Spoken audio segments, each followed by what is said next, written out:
നമസ്കാരം. റാഫ്റ്റോക്ക് ഫുട്ബോളിലേക്ക് അവർക്കും സ്വാഗതം. ഫെറാൻ ടോറസ് അങ്ങനെ PSG എത്തി. അദ്ദേഹം ആഗ്രഹിച്ച പോലെ തന്നെ ഡീല് നടന്നു. അദ്ദേഹത്തിൻ്റെ ആദ്യ പ്രതികരണവും വന്നിരിക്കുകയാണ്. ഒഫീഷ്യൽ പ്രഖ്യാപനം ഇപ്പോൾ ബാഴ്സലോണ താങ്ക് യു പറഞ്ഞുകൊണ്ട് അറിയിച്ചു. അതുപോലെ PSG ഒഫീഷ്യൽ പ്രഖ്യാപനം നടത്തി. 50 മില്യൺ യൂറോയാണ് ബാഴ്സലോണയ്ക്ക് ഈ ഒരു ഡീലിലൂടെ ലഭിച്ചിരിക്കുന്നത്. 50 മില്യൺ യൂറോയാണ് ട്രാൻസ്ഫർ ഫീസ്. 2031 വരെയാണ് താരത്തിനിപ്പോൾ PSG കോൺട്രാക്റ്റ് കൊടുത്തിട്ടുള്ളത്. ഏതായാലും ഇപ്പോൾ ഈ വിഷയത്തിൽ ഒഫീഷ്യലായിട്ടുള്ള സ്റ്റേറ്റ്മെൻറ്റ് PSG ഇറക്കിയിട്ടുണ്ട്. ആ സ്റ്റേറ്റ്മെൻറ്റിൽ അവർ വളരെ കൃത്യമായിട്ട് പറയുന്നുണ്ട് താരത്തിന് 9-ാം നമ്പർ ജേഴ്സിയാണ് കൊടുക്കാൻ പോകുന്നത് എന്ന്. Paris Saint Germain is delighted to announce the arrival of Ferran Torres. The Spanish striker, a world cup winner, has signed with the club until 2031 and will wear the number 9 shirt. 9-ാം number jersey അണിഞ്ഞുകൊണ്ടായിരിക്കും അദ്ദേഹം കളിക്കളത്തിലേക്ക് ഇറങ്ങുക എന്നറിയിക്കുന്നു. അദ്ദേഹം നേരത്തെ വളർന്നു വന്നത് വലൻസിയയിലൂടെയാണ്. Valencia CFൻ്റെ അക്കാഡമിയിലൂടെ വളർന്നു വന്നു.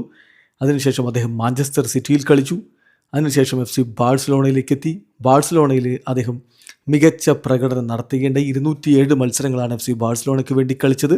65 ഗോളുകൾ അദ്ദേഹം നേടിയിട്ടുണ്ടായിരുന്നു. 2025 കോപ്പ ഡെൽ റേ ഫൈനലിൽ റയൽ മാഡ്രിഡിനെതിരെ നേടിയ ഗോള് എന്നും ഓർമ്മിക്കപ്പെടുന്നതാണ് എന്നുകൂടി PSG അവരുടെ സ്റ്റേറ്റ്മെൻറ്റിൽ ഉൾപ്പെടുത്തുന്നു. എന്തായാലും ഇപ്പോഴിതാ അദ്ദേഹത്തിൻ്റെ ആദ്യ പ്രതികരണം വന്നിരിക്കുന്നു. ഫെറാൻ ടോറസ് പറയുന്നു, ഞാൻ വളരെയധികം ഹാപ്പിയാണ്. ഒരു പുതിയ അഡ്വഞ്ചർ, എൻ്റെ കരിയറിൽ ഒരു പുതിയ അഡ്വഞ്ചർ ആരംഭിക്കുന്നു. ഇത്രത്തോളം അംബീഷ്യസ് ആയിട്ടുള്ളൊരു ക്ലബ്ബിൽ പാരീസ് സെന്റ് ജെർമനിൽ ജോയിൻ ചെയ്യാൻ കഴിഞ്ഞതിൽ ഞാൻ വളരെയധികം ഹാപ്പിയാണ്. ഞാൻ പ്രസിഡന്റ് നാസർ ഖലീഫയ്ക്ക് നന്ദി പറയുന്നു. ലൂയിസ് കമ്പോസിനും അതുപോലെ തന്നെ കോച്ച് ലൂയിസ് എൻറിക്കേക്കും ഞാൻ നന്ദി പറയുകയാണ് ഈ ഒരു ടീമിൽ ജോയിൻ ചെയ്യാനുള്ള അവസരം തന്നതിന്. എന്തായാലും ഞാൻ വിചാരിക്കുന്നത് I hope to help win as many trophies as possible. കഴിയാവുന്നത്ര കിരീടങ്ങൾ ചൂടാൻ PSG സഹായിക്കാൻ കഴിയുമെന്ന് ഞാൻ പ്രതീക്ഷിക്കുകയാണ് എന്നുകൂടി ഫെറാൻ ടോറസ് അറിയിക്കുന്നു. വീഡിയോ അവസാനിക്കുന്ന ഫുട്ബോൾ ലോകത്തെ കൂടുതൽ വിശേഷങ്ങളുമായി റാഫ്റ്റോക്സ് വീഡിയോ എത്താം.